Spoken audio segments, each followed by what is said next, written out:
શાહી ઢોળાઈ ગઈ. એ પાઠ ફરી લખવો પડ્યો. પણ એ જગ્યાએ અધ્યાત્મ યોગી કવિ રાયચંદભાઈ તરીકે પ્રસિદ્ધ એવા શ્રીમદજીએ એક અપૂર્વ તત્વ વિચારનું હરિગીત છંદમાં રચેલું અમૂલ્ય તત્વ વિચાર કાવ્ય લખ્યું. લક્ષ્મી, સત્તા, સંસાર વગેરેમાં ક્ષણિક સુખ માનીને આંધળી દોટ લગાવતા માનવીને એના દિવ્ય શક્તિમાન આત્માની ઓળખ આપવાનું કહે છે.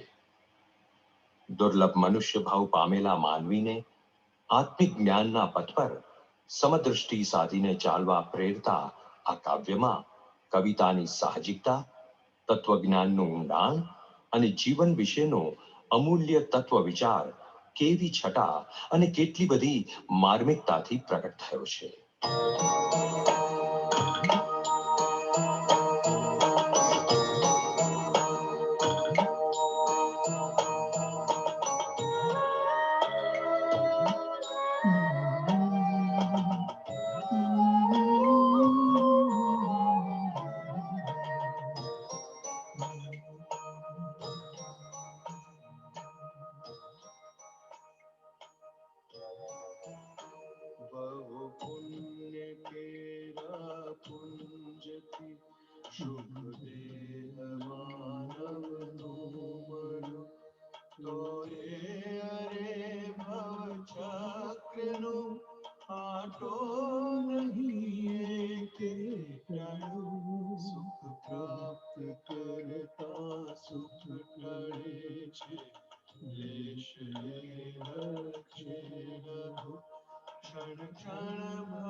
दृष्टि दो आवचन हृदय रखो आवचन हृदय रखो आवचन हृदय रखो आवचन हृदय रखो आवचन हृदय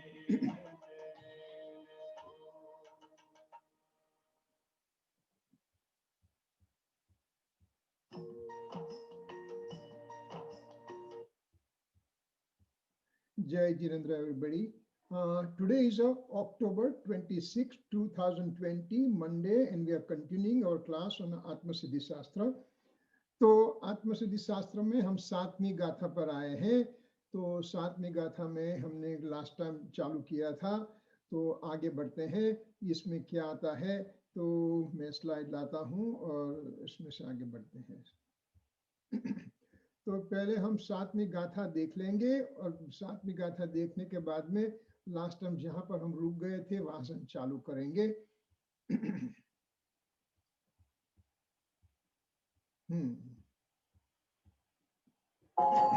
त्याग विराग नचित मान ठानत निभ्रान अटके त्याग विराग मान तो भूले निभान। तो इतनी बहुत अच्छी बात यहाँ पर श्रीमद जी बताते हैं 7वीं गाथा में। त्याग विराग न चित्मा थाय न तेने ज्ञान, तुझे ज्ञान करना है तो ज्ञान करने के लिए में तेरे में थोड़ी सी मंदता होनी चाहिए, तेरे में पात्रता होनी चाहिए। और वो पात्रता कैसे आएगी, तो तेरे में बाह्य में त्याग और विराग्य है, तेरे में मंद कषाय है, तेरे में आत्मज्ञान लेने की जिज्ञासा हुई है। ऐसे जीव को ज्ञान होता है जो कषाय में, तीव्र कषाय में रहता है। क्रोध, मान, माया, लोभ, राग, द्वेष, अज्ञान, मिथ्यात्व तीव्रता में जो रहता है उसको ज्ञान की प्राप्ति नहीं होगी। आपने भी देखा है कि भी जब हम को क्रोधित हो गए हैं तो हम आत्मज्ञान के प्रति ध्यान नहीं दे सकते हैं। हमको आत्मसिद्धि शास्त्र मुख पाठ है, 142 गाथा हम मुख पाठ बोल सकते हैं, मगर जब हम क्रोधित हो गए हैं, जब हमारे में कषाय की तीव्रता है, तब ट्राई करना तो नहीं हो सकेगा। इसलिए तो हमारे शास्त्र में सूतक का भी एक चरणानुयोग में सूतक का चैप्टर आता है कि भी घर में किसी का मृत्यु हो गया है, स्वजन का देह विलय हो गया है, तो आप अपने में कषाय की तीव्रता हो जाती है, हम अपसेट हो गए हैं। तो वहां बोला कि तू मंदिर में मत जाना, शास्त्र को मत छूना, शास्त्र का अभ्यास नहीं, क्योंकि जब तू करेगा तो शास्त्र का अभ्यास तेरे में आएगा नहीं और तेरे में खिन्नता बढ़ती जाएगी। इस तरह से यहाँ बताया। तो त्याग विराग तो तुझे होना चाहिए, तेरी पात्रता होनी चाहिए। मगर इतना कहने के बाद में श्रीमद जी एक रेड लाइट लगा देते हैं कि जो तू तेरे त्याग और विराग्य में ही तू अटक गया है तो तू आगे नहीं बढ़ सकेगा। पहले आगे बढ़ना है तो त्याग वैराग्य रूपी तेरी जमीन को तैयार करना पड़ेगा। किसान अपनी जमीन को तैयार करता है, बारिश आने के पहले जमीन को खेड़ लेता है, जमीन को तैयार करता है, बीज बो देता है और बाद में बारिश आता है तभी अनाज की प्राप्ति होती है। इस तरह से त्याग विराग तेरी जमीन तैयार करने के योग्य है।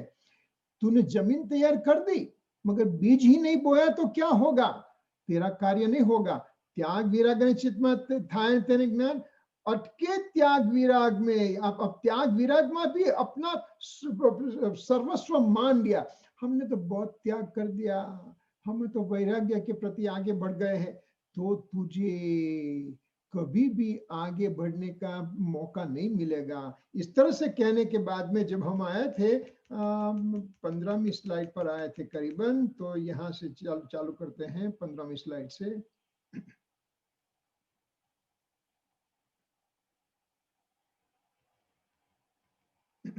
हाँ, तो देखो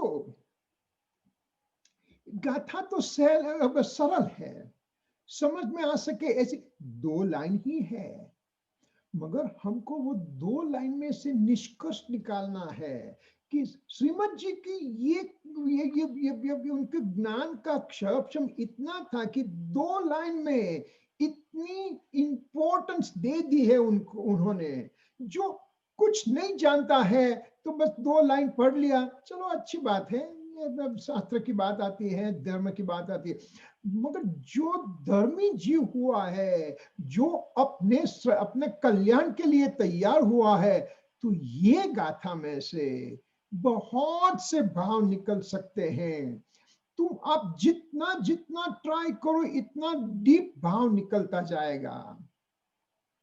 और बहुत से प्रिंसिपल्स भी यहाँ पर आ जाते हैं जो जैन धर्म के मौलिक प्रिंसिपल है, जो हमको अपनी ओर से, अपने पुरुषार्थ से वो सब प्रिंसिपल पहले जानने पड़ेंगे।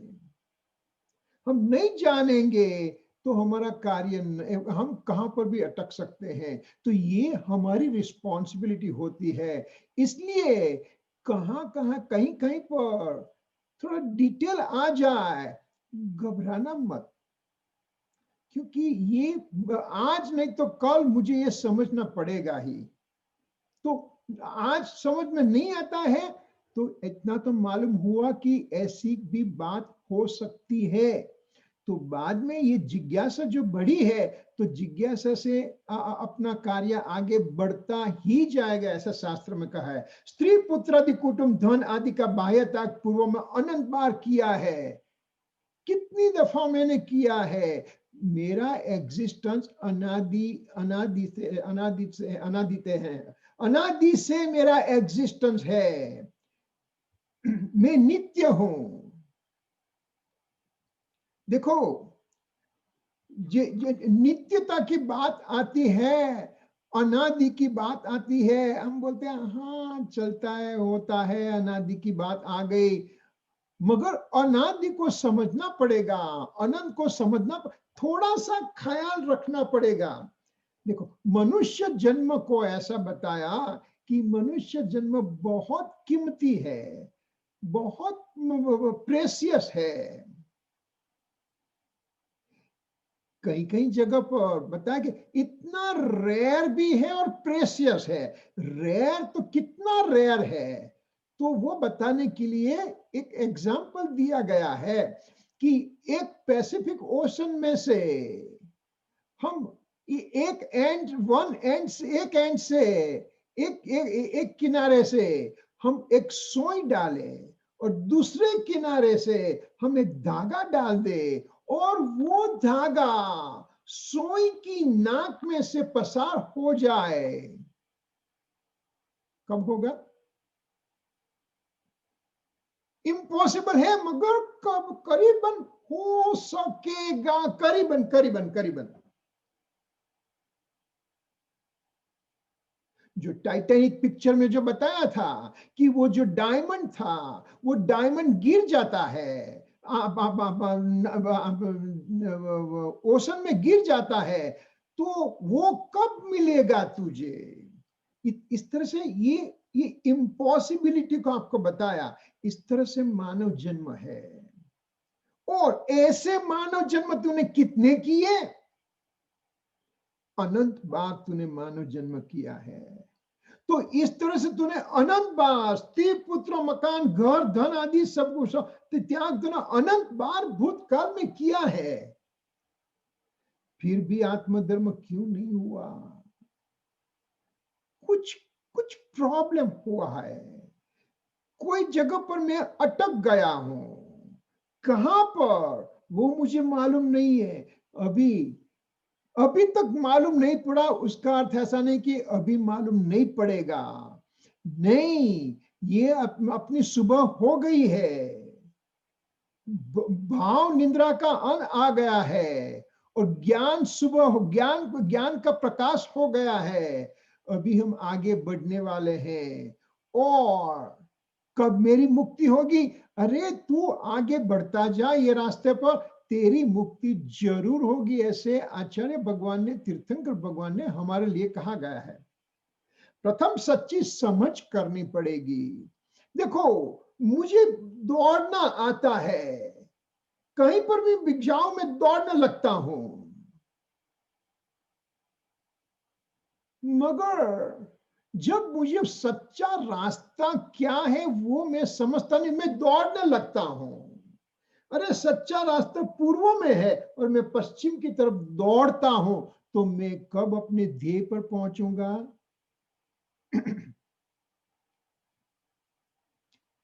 ये इंटरनेट के जमाने के पहले की बात है। हमारे गांव में एक एंगेजमेंट होने वाला था, हमारे फ्रेंड की बेटी का। तो जो गेस्ट आने वाले थे शिकागो से, तो उनको डायरेक्शन होस्ट ने दे दिया और हम सब शाम को पहुंच गए। फ्लैट आ गई, फ्लैट आ गई, हाँ आ गई, उनका फोन आ गया, आ गया।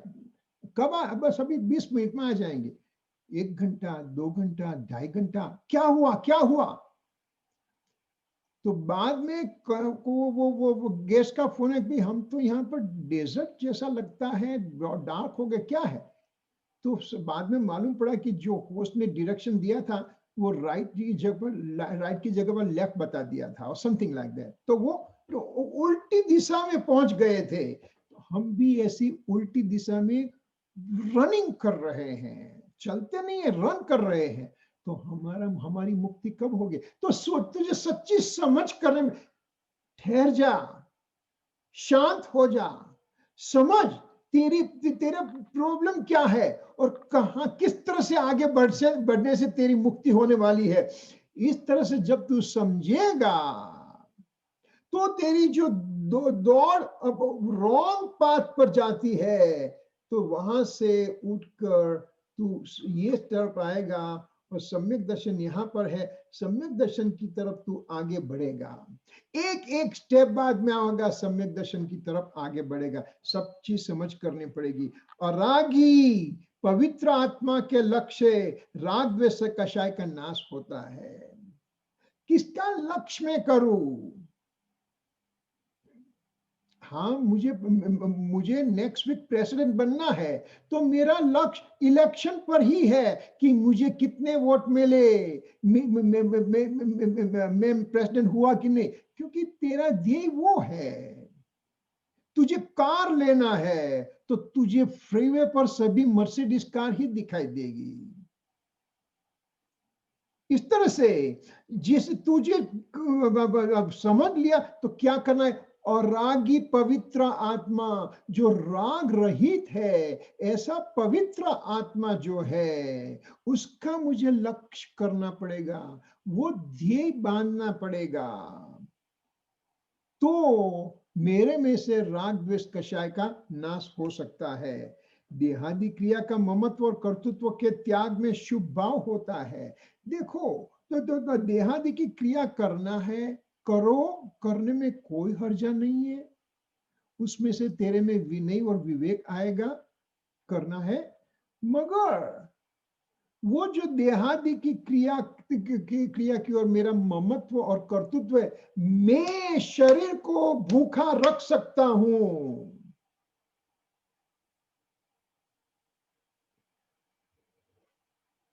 क्या मेरा नेबर खाएगा और मेरा पेट भर जाएगा? यहां पर आप मेरे नेबर हो, आपने आपकी खाना खा लिया, तो क्या मेरा पेट भर जाएगा? तो इस तरह से ये जो नेबर है मेरा, उसको खाना दिया कि नहीं दिया, उससे ये उसको क्या, आत्मा को क्या फर्क पड़ता है?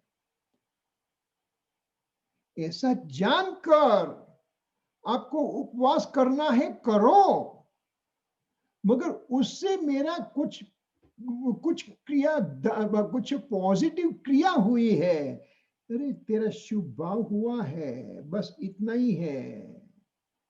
तू कर्तृत्व कर, मैं कर सकता हूं, मैं पर की क्रिया कर सकता हूं, शरीर की क्रिया कर सकता हूं, शरीर को भूखा रख सकता हूं। ऐसा तू जो कार्य करता है उससे तुझे शुभ भाव होगा करीबन, वो भी नहीं होगा मगर होगा, चलो रखते हैं। मगर उससे क्या, शुभ भाव है तो शुभ भाव का, शुभ कर्म का बंधन हुआ, शुभ कर्म का बंधन, शुभ कर्म का उदय आएगा, शुभ कर्म का उदय आएगा, फिर से तू शुभ क्रिया, तो ये तो चक्कर चलता रहेगा तेरा। तुझे तो मुक्ति लेना है, तुझे ध्येय बांधना है कि मुझे कहां जाना है, रागी पवित्र आत्मा के लक्ष्य करना है। तो ये जो शुभ भाव होता है ये व्यवहार भूमिका है, यानी कि तूने अपना खेत तैयार किया है बीज बोने के लिए। सूखी जमीन पर बीज डालेगा कुछ नहीं होगा, तुझे हल से खेत को खोदना पड़ेगा। तो ये उसकी व्यवहार भूमिका होती है शुभ भाव से। तो उसमें तुझे संतोष मानना नहीं है, वो तो एक प्रक्रिया है अनाज को अनाज उगाने के लिए। तो इतना तो हमको ध्यान रखना पड़ेगा। मेरा लक्ष्य तो मेरे दो लक्ष्य रखने पड़ेंगे, एक तो शॉर्ट टर्म लक्ष्य और एक लॉन्ग टर्म लक्ष्य। शॉर्ट टर्म लक्ष्य में आएगा कि मुझे सम्यक दर्शन लेना है, आत्मा की अनुभूति करना है, तो सम्यक दर्शन का सच्चा स्वरूप जानना पड़ेगा। इसलिए समझ जी बार बार again and again different places बोलते रहेंगे कि तेरा ध्येय तू चुप मत जाना, ये तेरा ध्येय है सम्यक दर्शन लेने का। मुक्ति का तो फाइनल ध्येय है, सम्यक दर्शन का ध्येय है तेरा, ये वो चूकना नहीं है, वो ख्याल में रखने का है। बहुत बाढ़ आई थी और सभी लोगों के घर में पानी आ गया था। तो एक फैमिली था, तो नीचे ग्राउंड फ्लोर पर थे, वहां तक पानी आ गया। तो वहां तो जो भाई थे वो भगवान के भक्त थे। किसी ने बोला कि भाई अभी भाग्य हमसे भागना चाहिए, नहीं मेरा लाला, मेरा भगवान मेरी रक्षा करेगा। तो वहां से एक बोट निकली, अरे भैया बैठ जाओ, नहीं मेरा भगवान मेरी रक्षा करेगा। दूसरे मंजिले तक आ गए, वहां तक पानी आ गया, दूसरी बोट आई, भैया आ जाओ, नहीं मेरा भगवान मेरी रक्षा करेगा। तीसरी मंजिले तक आ गया, पानी आ गया, अभी बोलो भैया भैया आ जाओ, बोट निकली, नहीं मेरा भगवान मेरी रक्षा करेगा। तो आकाशवाणी हुई कि भैया मैं 3-3 बार तो तेरे पास बोट लेके आया, मगर तुझे आगे बढ़ना ही नहीं है, तो मैं क्या करूं। तो तेरा लक्ष्य तो चुकना नहीं है तुझे, इस तरह से तू ख्याल रख, तेरा ध्येय बना रखा है उससे चलित होना नहीं है। ये जो तूने ध्येय आज बांध दिया है, करीबन जीवन का अंत आ जाए, डोंट वरी, क्योंकि जो तेरे धारणा ज्ञान में ये तय हो गया है, तो नेक्स्ट लाइफ में ये ज्ञान तेरे साथ आएगा, तेरी प्रक्रिया चालू रहेगी। जब तक तू सम्यक दर्शन नहीं लेगा तब तक ये प्रक्रिया चालू रहेगी तेरी। मगर जो तू देह से च्युत हो गया, देह से चलित हो गया, तो तेरा अनंत संसार है, चलता था, चलता रहेगा, भूत के भविष्य में भी चलता रहेगा। तो वो मुझे नहीं चाहिए अभी, ये हमको ख्याल रखना है। तो बाह्य त्याग की बात करते हैं। बाह्य त्याग क्या होता है कि अघाती कर्म के उदय से बाह्य वस्तु का संयोग वियोग होता है। अघाती कर्म के उदय से बाह्य वस्तु का संयोग वियोग होता है। अभी नेक्स्ट बुलेट पर जाए, उसके पहले चलो ये बुलेट आती है, मगर उससे पहले नो नो ओके ओके, क्या हो गया यहाँ पर, ओके एक सेकंड।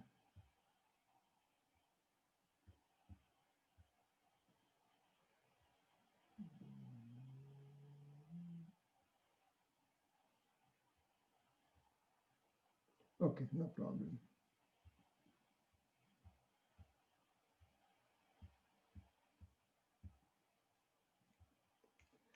बाह्य त्याग, तो बाह्य अघाती कर्म के उदय से बाह्य वस्तु का संयोग वियोग होता है।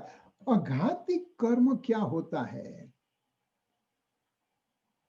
और साथ जब अघाती कर्म की बात आती है, साथ में घाती कर्म और अघाती कर्म दो कर्म आते हैं। तो घाती कर्म क्या है, अघाती कर्म क्या है? घाती कर्म क्या है? कौन मुझे, कोई अब आप में से कोई अनम्यूट करके मुझे बताओ कि घाती कर्म क्या है। बाद में हम अघाती की बात करेंगे। घाती कर्म क्या होता है? आत्मा के गुणों को नाश करने वाला घाती कर्म रहता है। आत्मा को घात करने वाला घाती कहलाता है। देखो आपको बस ख्याल रखना पड़ेगा, आत्मा को घात करने वाला, आत्मा के गुणों को घात करने वाला, क्या उसका नाम घाती कर्म है? क्या वो सच्ची डेफिनेशन हो सकती है? આત્માના ગુણોને કોઈ ઘાત જ ના કરી શકે. हाँ, तो आत्मा के गुण तो अनादि अनंत शुद्ध है, तो उसको घात कैसे करेंगे आप? वो जो शुद्ध वस्तु है, अनादि अनंत शुद्ध वस्तु रहती है, उसका हम घात कैसे करेंगे?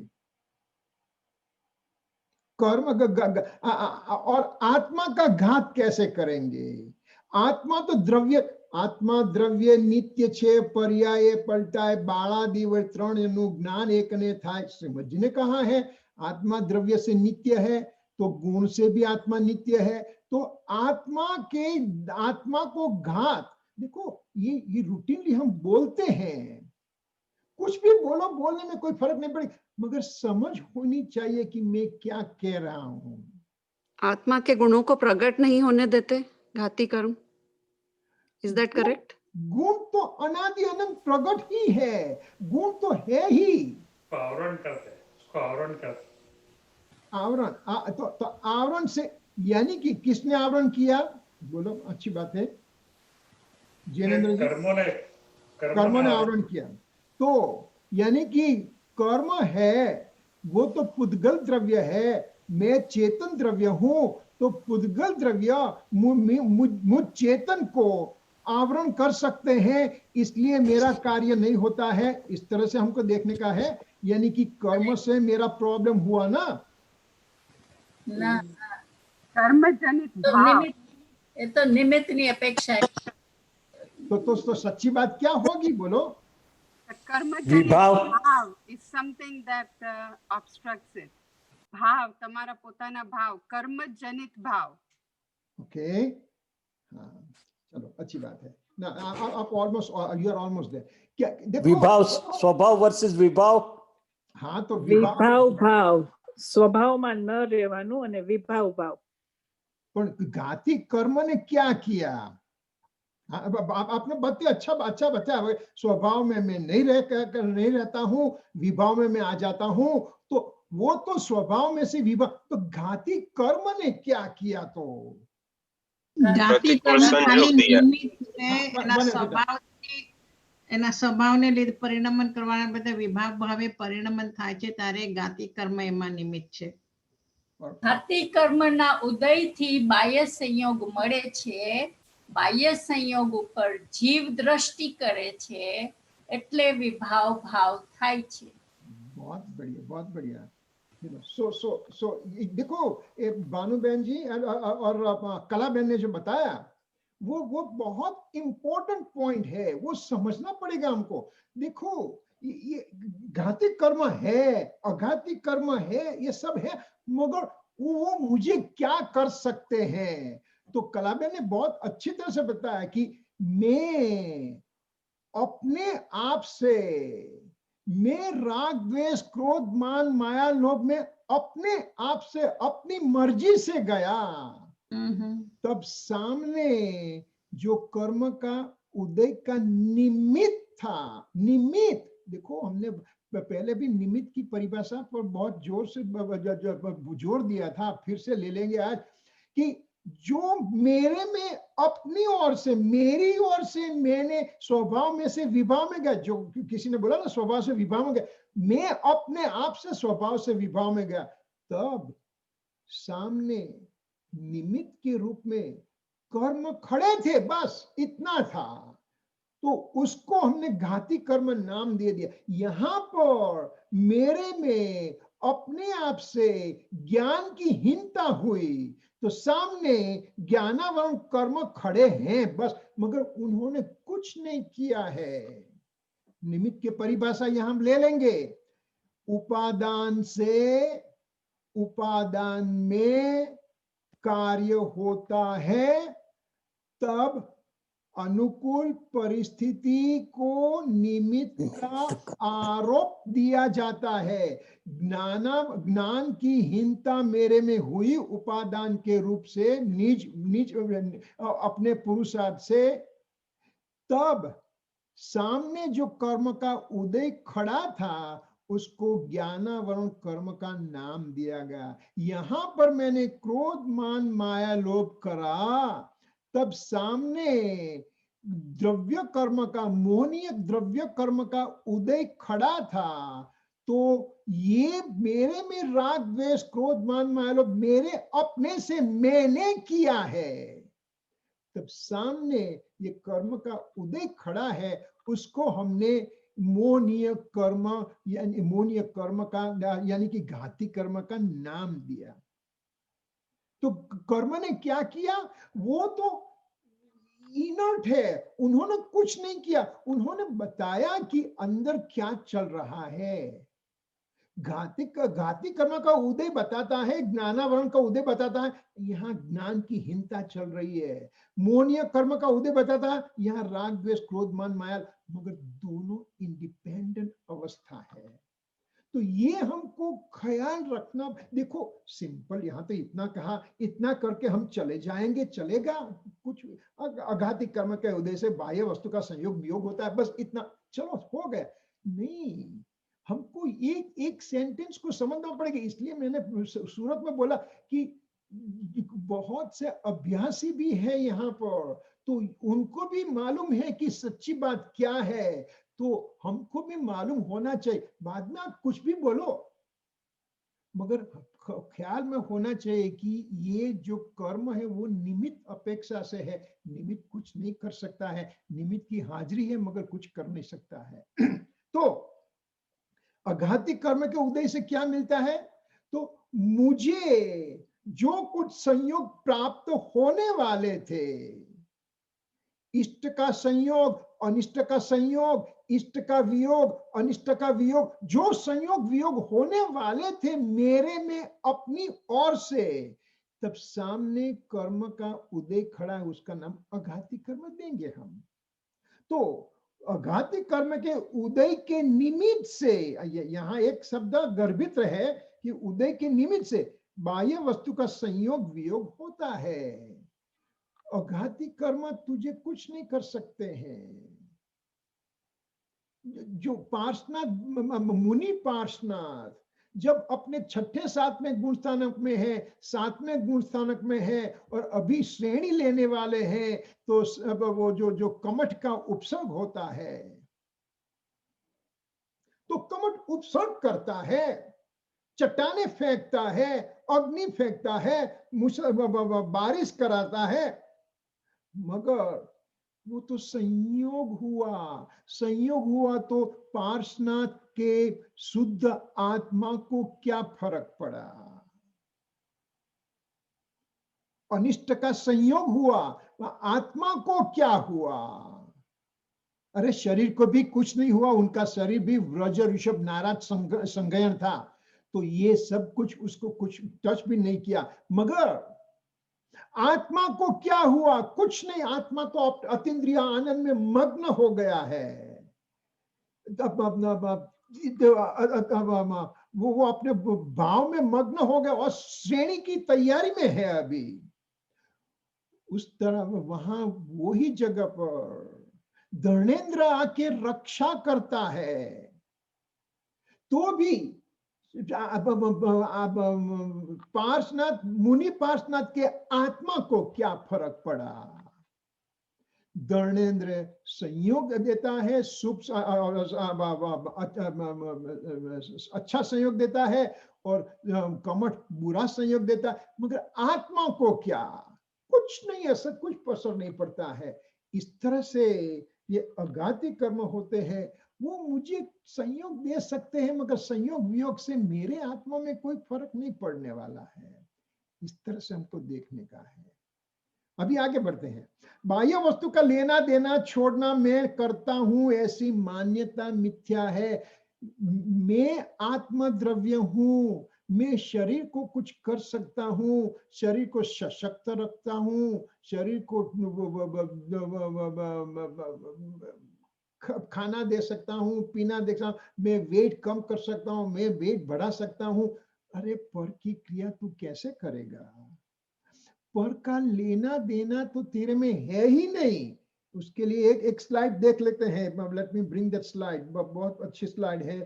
किस तरह से मैं पर का कुछ नहीं कर सकता हूं, यहां से देखेंगे। ये स्लाइड बहुत अच्छी है। बताएंगे कि आत्मा को एक क्यूब की तरफ देखो आप। अब क्यूब को 3 साइड होती है, लंबाई होती है और चौड़ाई होती है और ऊंचाई होती है। और लंबाई, ऊंचाई, चौड़ाई, लेंथ, विड्थ, हाइट, उसको मल्टीप्लाई करो तो वो सॉलिड हो जाएगा। ये क्यूब सॉलिड हो जाएगा। इतना सॉलिड हो जाएगा कि अंदर किसी वस्तु की एंट्री नहीं होगी। सुपर सॉलिड हो जाएगा ये।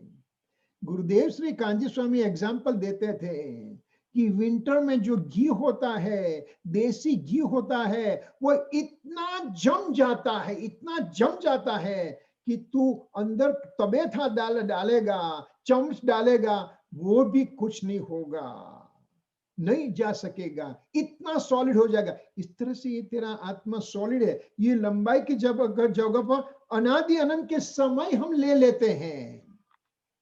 अनादि से मैं हूं, अनंत तक में रहने वाले ऐसे समय है। चौड़ाई में आत्मा के असंख्यात प्रदेश है और ऊंचाई में आत्मा के अनंत गुण है। ये तीनों का गुणा करो तो ये सॉलिड हो गया। अब शुद्ध गुण हो गए अनादि से अनंत तक, और असंख्यात प्रदेश में जो रहते हैं, तो बाद में ये आत्मा विज्ञान घन हो जाता है। विज्ञान घन आत्मा है तो उसमें राग द्वेष की नो एंट्री है। तो पर पदार्थ की बात नहीं करी है। ये तो राग द्वेष जो मेरे में होते हैं, राग द्वेष, क्रोध, मान, माया, लोभ, मिथ्यात्व, अज्ञान, वो मेरे में एंटर हो ही नहीं सकते हैं। मैं मानता हूं कि मैं क्रोध करता हूं, मैं अपना मैं मान कषाय रखता हूं, क्रोध करता हूं तो ऑफिस अच्छी चलती है। घर में भी थोड़ा मान कषाय रखते हैं तो बीबी बच्चे हमारे कंट्रोल में रहते हैं। ऐसी तेरी मान्यता होती है। ऐसा कुछ हो नहीं सकता है, क्योंकि तेरे में राग द्वेष की नो एंट्री है। इस तरह से तेरे में अंदर कुछ जो हो, अंदर जाता ही नहीं है कुछ, तो तू किसको तो निकालेगा। तो इस तरह से यहाँ पर जो बात आई थी, उसके संदर्भ में हमने ये स्लाइड देखी। कहाँ यहाँ पर, ओके। हाँ, तो एक बाह्य वस्तु का लेना छोड़ना मैं करता हूं, ऐसी तू मान्यता रख सकता है। मैं पर का कुछ कर सकता हूं, पर मेरे में कुछ कर सकता है। ये तेरी मिथ्या मान्यता है जो अनादि से है। तू नहीं तोड़ेगा तो अनंत तक रहेगी। तेरा संसार चालू रहेगा, भव भ्रमण चालू रहेगा। तेरे में तुझे क्या, तुझे कुछ खोया ही नहीं है। ये तेरा चक्कर चलता था, चलता रहेगा। अरे तू क्यों हैरान हो रहा है? ये समझने का समय आया है। तू तू अच्छी तरह से समझ ले, तेरा कार्य जरूर हो सकता है। ऐसे तो ज्ञानी पुरुष हमारे पर विश्वास रख के कहते हैं। तो बाह्य वस्तु का लेना देना छोड़ना मैं करता हूं, ऐसी मान्यता मिथ्या मान्यता है। कोई भी जीव ज्ञानी हो या अज्ञानी हो, पर वस्तु को ग्रहण त्याग कर ही नहीं सकता है। जैसे हमने देखा नो एंट्री है आत्मा में, यहां पर नो एंट्री लिखा है, तो मैं ज्ञानी हूं या अज्ञानी हूं। कोई भी जीव में, वो निगोद का जीव है, सिद्ध का जीव है, मनुष्य का जीव है, कोई भी जीव है, राग द्वेष अज्ञान ऐसे पर वस्तु का ग्रहण त्याग मेरे में होता ही नहीं है। मैं मान्यता रख के चलता हूं, कर, तेरी मान्यता रखना तो रख।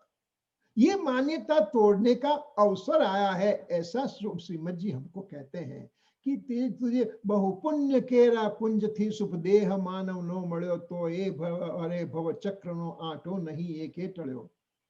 बहुत बहुत पुण्य तूने पिछली भव में किए थे, तो इसलिए तुझे मनुष्य जन्म मिला है। तो अभी तू उसकी सार्थकता कर दे, तेरा कार्य तू कर सकता है, तेरा कल्याण हो सकता है, तू आगे बढ़ सकता है। ऐसा मत सोचना कि मुझे तो कुछ ज्ञान नहीं है, कैसे होगा ये तू समझ में नहीं आ सकता है। सिंपल बात है, समझ में क्यों नहीं आ सकती है? ये सब समझ में आता है। तो अभी बस एप्लीकेशन करना है, हो जाएगा, होगा। मुझे नहीं होगा तो किसको होगा, ऐसी इतनी श्रद्धा रखने का है। मैं अकशाई, देखो ये नेगेटिव कॉनोटेशन से यहां पर हमको बताया कि मेरे में कोई पर वस्तु का ग्रहण त्याग नहीं है। तो ये तो पर वस्तु की ओर से बता, मेरे में क्या है, मैं अकशाई स्वरूप हूं। ऐसे पुरुषार्थ पूर्वक प्रवृत्ति में त्याग वैराग निमित्त बनते हैं। पर वस्तु का मैं ग्रहण त्याग नहीं कर सकता हूं, वो जानकर मैं कौन हूं, मैं तो त्रिकाली शुद्ध आत्म द्रव्य हूं। श्रीमद जी ने कहा है, शुद्ध बुद्ध चैतन्य गण स्वयं ज्योति सुख धाम, बीजू कहिए केटलू कर विचार तो पाम। और गुरुदेव श्री कांची स्वामी क्या कहते हैं, तू भगवान आत्मा छे। प्रभु आप भगवान हो ऐसा तो हमको निर्णय करने दो। नहीं, पहले तू निर्णय करके तू भगवान आत्मा है। जब तू भगवान आत्मा है ऐसा निर्णय करेगा तो दूसरे भगवान आत्मा का भी निर्णय हो जाएगा। तो मैं अकशाई स्वरूपी हूं, ऐसा पुरुषार्थ पूर्वक प्रवृत्ति करना। और इसलिए पुरुषार्थ पूर्वक की प्रवृत्ति में त्याग विराग तेरा जो हुआ है, वो तेरे में वो निमित्त हो सकते हैं तेरे लिए। तो ये ख्याल रखना है, ये मेरी बात है, मैं अपना कार्य कर सकता हूं। सद्गुण खिलने से सहजता से विपरीत निमित्त निकल जाते हैं। तू जो त्याग विराग रूपी सद्गुण की वृद्धि करेगा तेरे में, तो विपरीतता ऑटोमेटिक जाएगी। सूर्य का प्रकाश आता है और अंधकार का नाश होता है। अंधकार को निकालना पड़ता नहीं है। तू प्रकाश की तरफ दृष्टि कर, तू ज्ञान प्रकाश की तरफ दृष्टि कर, तो अज्ञान अंधकार का नाश अपने आप से हो जाएगा। तुझे कोई प्रयत्न नहीं करना पड़ेगा।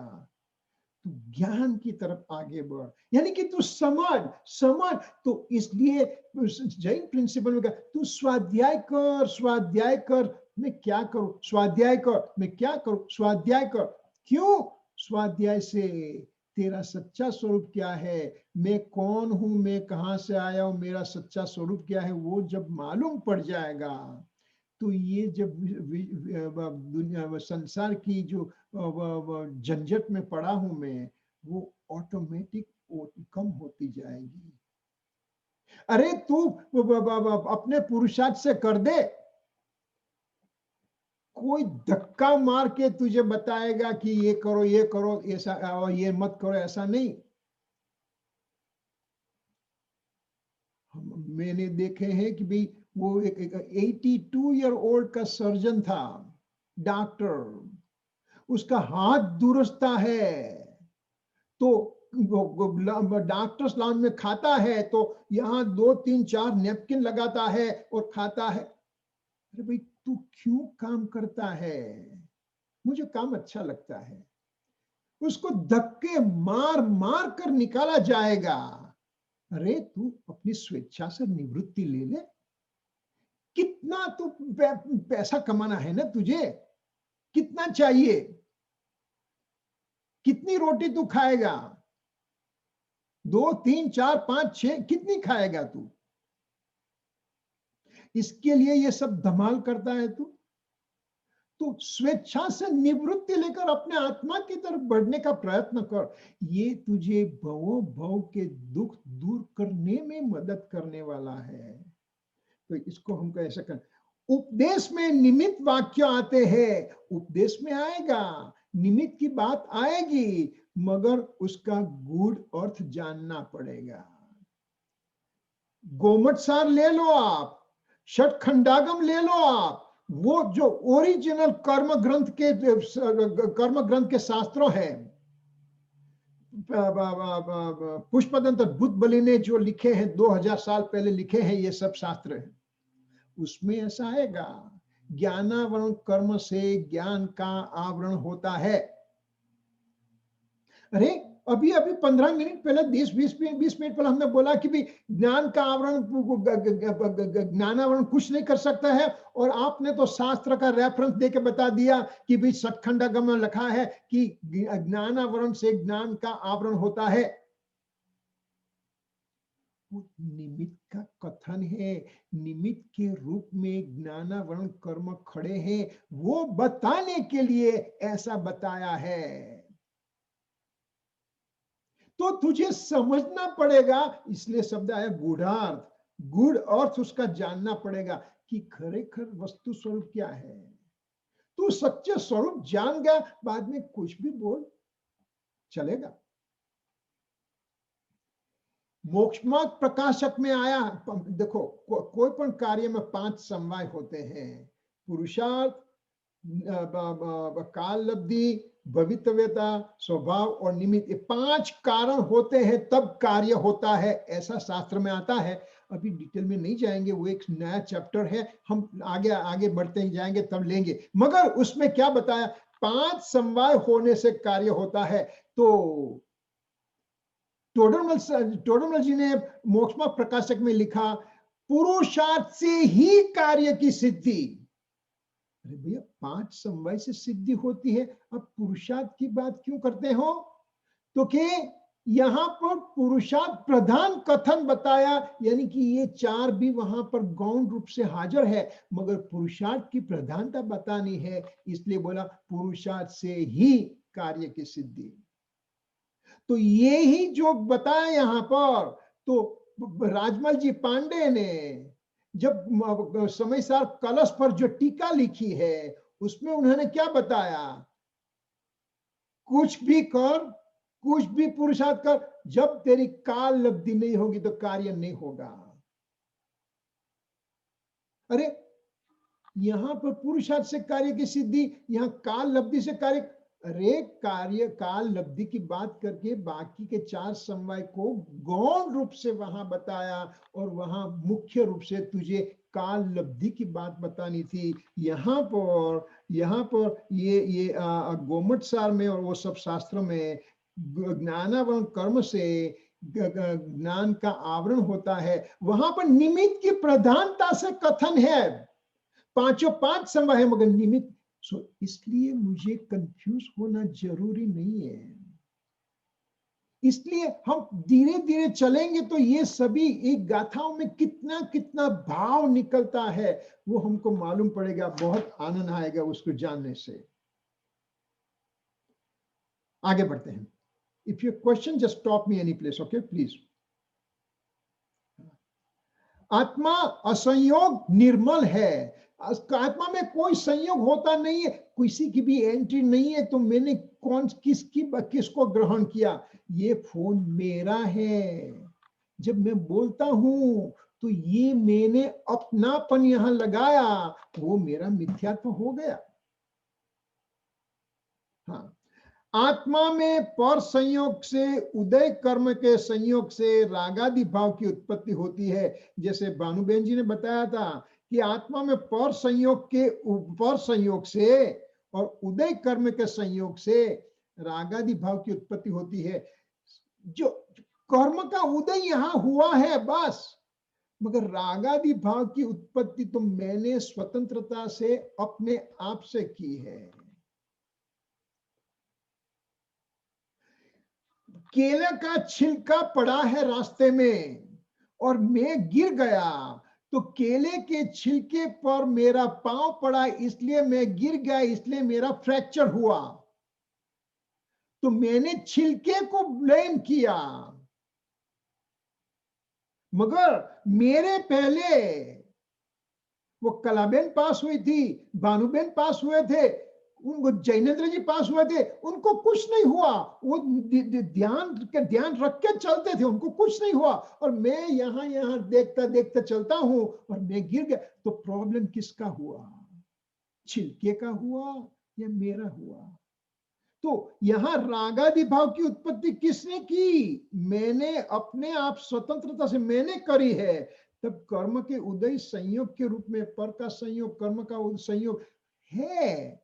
संयोग नहीं ऐसा नहीं कहते हैं हम, है, मगर उससे कुछ हुआ नहीं है। तेरी अस्थिरता से, तेरी असावधानी से प्रॉब्लम हुआ है। ऐसे अशुभ भावों का ज्ञान भाव नाश करता है। तब जब तुझे ज्ञान हो गया है तो तेरे अशुभ भाव जो होते हैं, यानी कि ज्ञान का प्रकाश होता है, तो रागादि रूप अंधकार का नाश होता है। ये किस तरह से होगा? ये समझ में नहीं आया। अशुभ भाव को ज्ञान भाव से नाश कैसे होगा? अच्छी बात है। चलो, यहाँ पर मेरा पानी का ग्लास नहीं है, मगर एक पानी का ग्लास है मेरे टेबल पर, और आप आए, बहुत से धूप में से आए, एरिज़ोना में आप यहाँ पर हो, बहुत जुलाई में हो, धूप बहुत है, आप घर पर आए, बहुत प्यास लगी है, अजी मैं आपको पानी ऑफर करूं उसके पहले आपने मेरे टेबल से वो ग्लास ले लिया और पानी पीने की तैयारी में थे, मैंने आपके पास से ग्लास ले लिया। आपका पानी नहीं पी सकते हो। अरे भैया मुझे बहुत प्यास लगी है, आप नहीं ले सकते हो। बहस हो गई आपके और मेरे बीच में। क्यों आप मुझे पानी नहीं देने वाले हो? क्या प्रॉब्लम है आपका?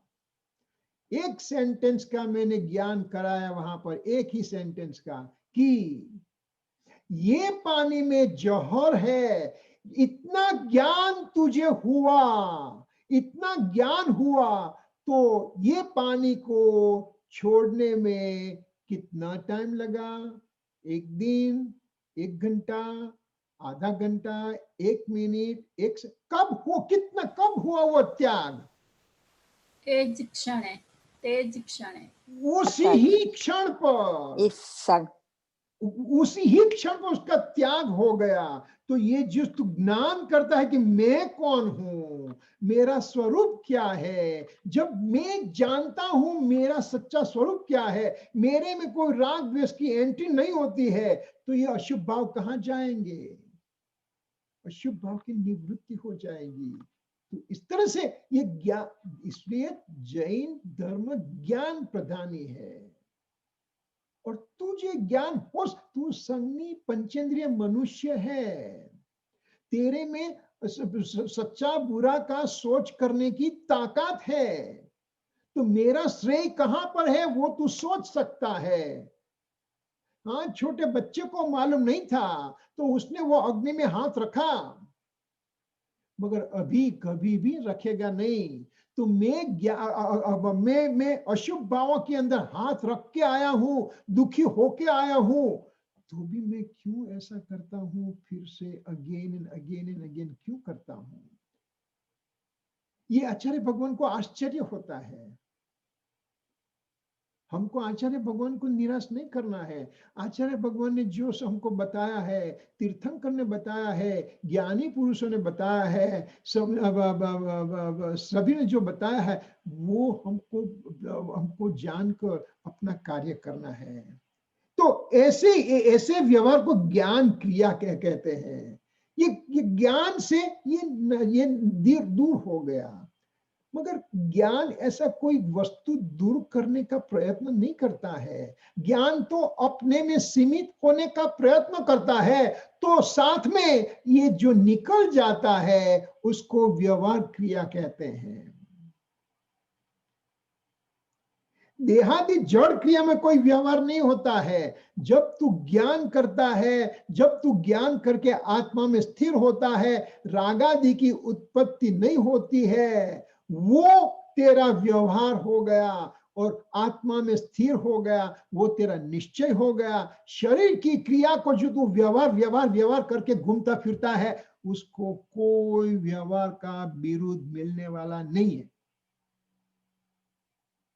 तो इतना हमको ख्याल रखना है। तो श्रीमद जी यहाँ पर हमको कहते हैं कि तू बाह्य क्रिया कर, हमको कोई फर्क नहीं पड़ता है, मगर तुझे इसका ख्याल होना चाहिए। सच्चा स्वरूप क्या है वो समझना चाहिए। हाँ, इतना जानकर तेरे में जो कषाय की मंदता अभी नहीं हुई है, तो तेरा ज्ञान अभी आंतरिक परिणमन नहीं हुआ है। तेरा ज्ञान है, तुझे आगे बढ़ना है, पीछे लेने, तुझे अशुभ की ओर ले जाने के लिए ज्ञान नहीं होता है। एक दफा हमने एग्जाम्पल दिया था, समय सार के अंदर एक गाथा आती है, प्रतिक्रमण को विष कुंभ कहा है और अण प्रतिक्रमण को अमृत कुंभ कहा है। हाँ, मुझे मालूम है मैं क्या बोल रहा हूं। फिर से, प्रतिक्रमण को विष कुंभ कहा है और अण प्रतिक्रमण को अमृत कुंभ कहा है। अरे कुन आचार्य देव, क्या आप कुछ सोच भी नहीं सकते हो क्या? बस जो मन में आए वो लिखते ही जाते हो। हाँ, क्यों? कोई भी शास्त्र में तुझे नीचे ले जाने के लिए नहीं बताएंगे, तुझे ऊर्ध्व गमन करने के लिए शास्त्र बताएंगे। प्रतिक्रमण की जो क्रिया है, वो क्रिया देह की क्रिया है, वो शुभ भाव की क्रिया है, और तुझे शुद्धता की ओर जाना है। अशुभ तो मुझे करना ही नहीं है, मैं शुभ करता हूं, मगर तू शुभ करता है वहां अटकना नहीं है, तुझे आगे जाना है। प्रतिक्रमण की क्रिया शुभ भाव है, अण प्रतिक्रमण मीन्स के प्रतिक्रमण के बियॉन्ड जो क्रिया होती है, वो आत्मा की अनुभूति होती है, वो अमृत कुंभ है, ऐसा कहा है। तो यह मुझे प्रतिक्रमण नहीं करना। अरे तुझे नहीं करने की बात ही नहीं आई है, तेरी समझ की बात है। तू क्या समझता है उसकी बात यहाँ पर आई है। देखो, इतना सुनकर देखो, हम तो हर रोज प्रतिक्रमण करते हैं, मगर आज तो क्लास में सुन लिया प्रतिक्रमण भी विष कुंभ है, हम नहीं करेंगे। देखो, ऐसा तुझे किया तो बहुत मिस्टेक हो जाएगी। नहीं, समझकर मुझे आगे, ये तो तेरी पात्रता बढ़ाने की सब कुछ क्रियाएं हैं, तो पात्रता बढ़ाकर मुझे आगे जाने का है, इस तरह से ख्याल रखने का है। हम ये ख्याल रखेंगे, हमारा जरूर अच्छा हो जाएगा। ये सच्ची बात तुझे समझनी पड़ेगी। तो टाइम कितना अभी है? ओके, आगे आप बढ़े। श्रीमद जी ने कहा है कि पात्रता, श्रीमद जी ने बहुत जगह पर पात्रता की बात करी है, बहुत जगह पर। तो 3-4 जगह पर जो पात्रता की बात है देखते हैं। क्षमा, निर्लोभता, सरलता, निर्मानता, भाव रूप दशा, क्रोध मान माया लोभ, क्रोध लोभ माया मान का अभाव रूप दशा, ये सब जो तेरे में ऐसे सद्गुण की वृद्धि होगी, ऐसे सद्गुण खिलेंगे, तब तू पात्रता यानी कि आत्मा की अनुभूति की पात्रता के लिए तू तैयार हुआ है। तुझे लॉ स्कूल में जाना है तो एलसेट एग्जाम देना पड़ेगा और पात्रता लेना पड़ेगा। तुझे मेडिकल स्कूल में जाना है तो एमकेट एग्जाम लेके पात्रता करने पड़ेगी तेरी। तो इस तरह से तुझे ये एक जगह पर बताया कि तू क्षमा, निर्लोभता, सरलता, निर्माणता। तो ये क्या आ गया? क्षमा के सामने क्रोध आ गया, निर्लोभता के सामने लोभ आ गया, सरलता के सामने माया, निर्माणता के सामने मान का अभाव। देखो कषाय कितने हैं? 4 कषाय रूप है। 4 कषाय कौन कौन से हैं? अब आपको मैं नींद में से, गहरी नींद में से उठा के पूछूं तो आप बोलेंगे क्रोधमान माया लोभ, क्रोधमान माया लोभ, राइट अवे आप कषाय का नाम बोलेंगे। मगर वो कषाय के विरुद्ध आत्मा के परिणाम क्या होता है? कषाय के सामने क्षमा है, क्रोध के सामने क्षमा आएगी, लोभ के सामने निर्लोभ। तो तुझे सोचना पड़ता है, अरे ये कैसी विचित्रता है, तू अपना सच्चा स्वरूप है, उसे तुझे सोचना पड़ता है। और पर का जो संयोग से क्रोध मान माया लोभ होता है, वो तुझे कितना याद है, क्योंकि तेरा अनादि से उसके साथ संबंध हुआ है। अभी ये संबंध तोड़ने के लिए हम तैयार हुए हैं। तो क्षमा, निर्लोभता, सरलता, निर्माणता, ये अथवा तो जब ये 10 लक्षण धर्म में पहले 4 धर्म आई, क्षमा, आर्जव, मार्दव, शौच, क्षमा, मार्दव, आर्जव, शौच, संयम, तप, त्याग, आकिंचन, ब्रह्मचर्य, इस तरह से 10 लक्षण धर्म है। उसमें पहले 4 धर्म की जो बात आती है वो क्रोध, मान, माया, लोभ के अगेंस्ट की आती है। तो ये हमको ख्याल रखना पड़ेगा, हमको सुनना कि मुझे क्षमा का भाव धरना है, मुझे निर्लोभता का कितना परिग्रह मैं करूंगा।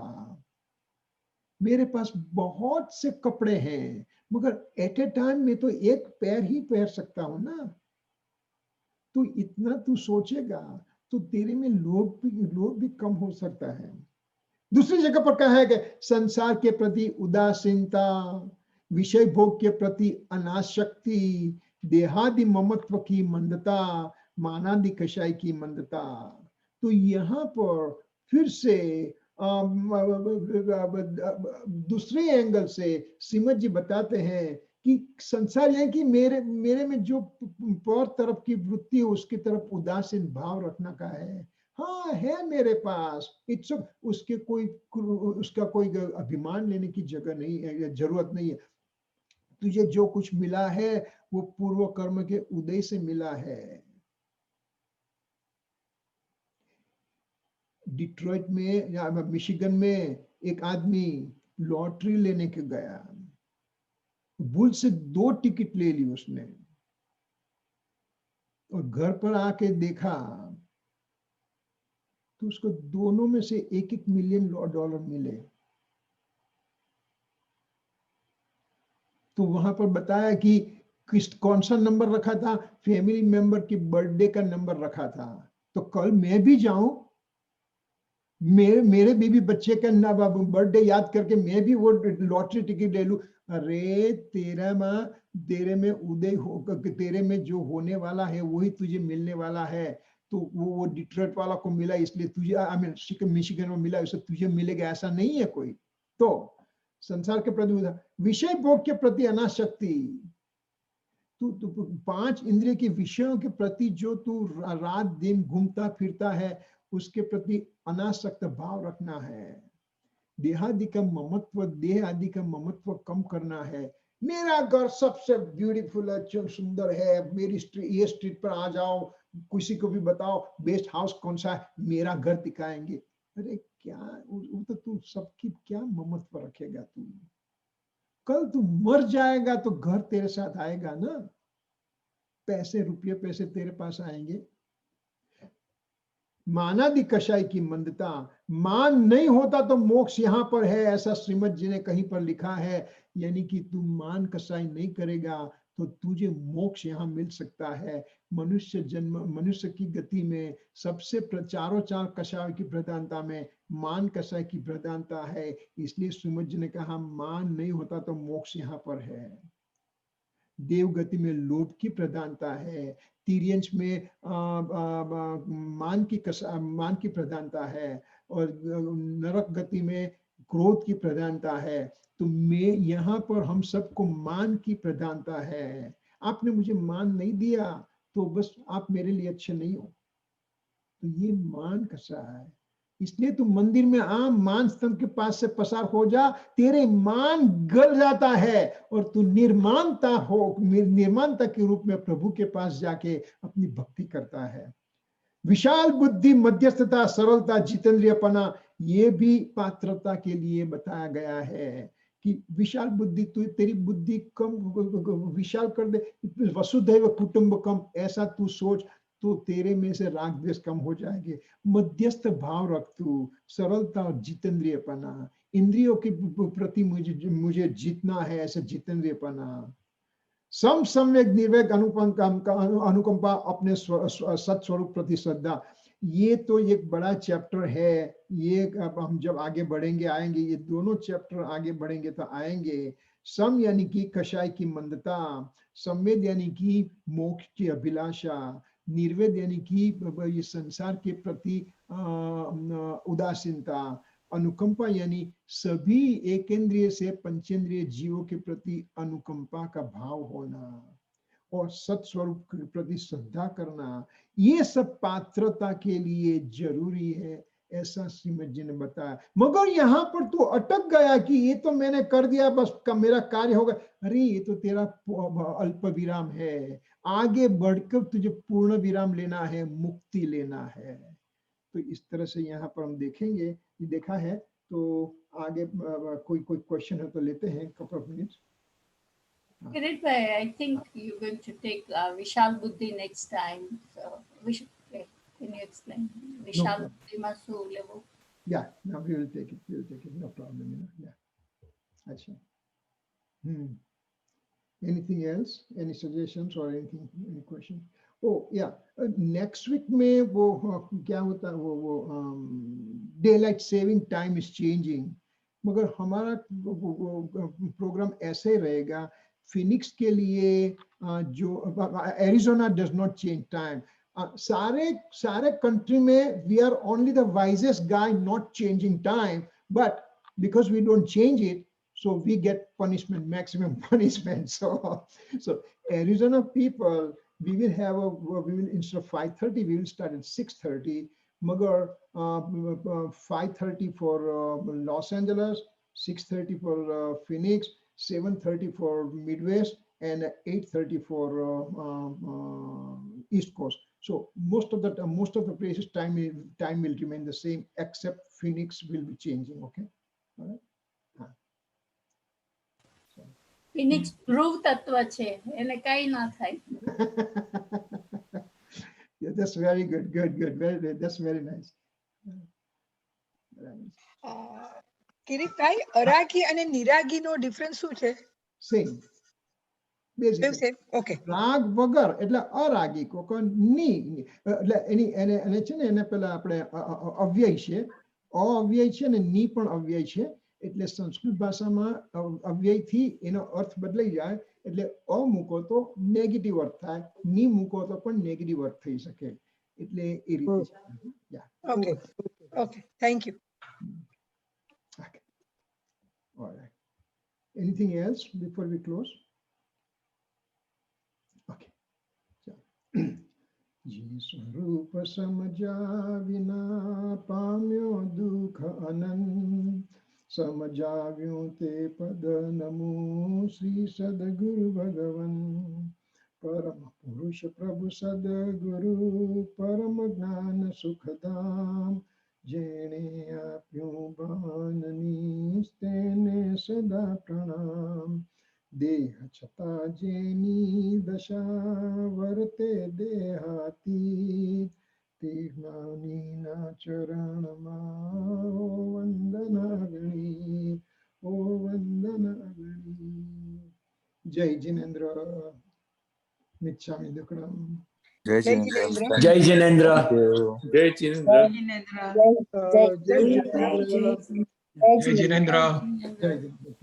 જય જિનેન્દ્ર. જય જિનેન્દ્ર.